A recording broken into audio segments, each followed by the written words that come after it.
আমরা যদি জাকসুতে নির্বাচিত হই তাহলে হচ্ছে আমাদের মেয়াদকাল থাকবে 1 বছর।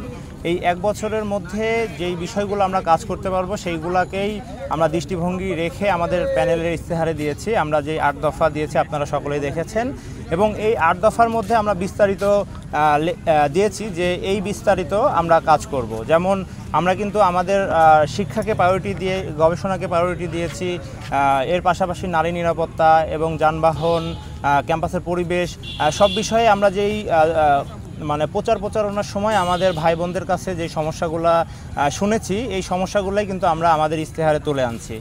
শিক্ষার্থীরা যদি আমাদেরকে তাদের প্রতিনিধি হিসেবে 1 বছরের জন্য সুযোগ দেয় তাহলে আমরা সকল সমস্যা আমরা নিরসনের চেষ্টা করব, এবং প্রতি মাসে হচ্ছে আমরা সভা করব, যেখান থেকে হচ্ছে আমরা বিস্তারিত রিপোর্ট প্রকাশ করব, যে শিক্ষার্থীরা সকল বিষয় জানতে পারবে যে আসলে আমরা কি কাজ করতেছি। এবং এর পাশাপাশি আমরা অনলাইন প্ল্যাটফর্ম করব, যেখান থেকে আসলে শিক্ষার্থীদের সাথে সরাসরি যোগাযোগ করার সুযোগ আছে।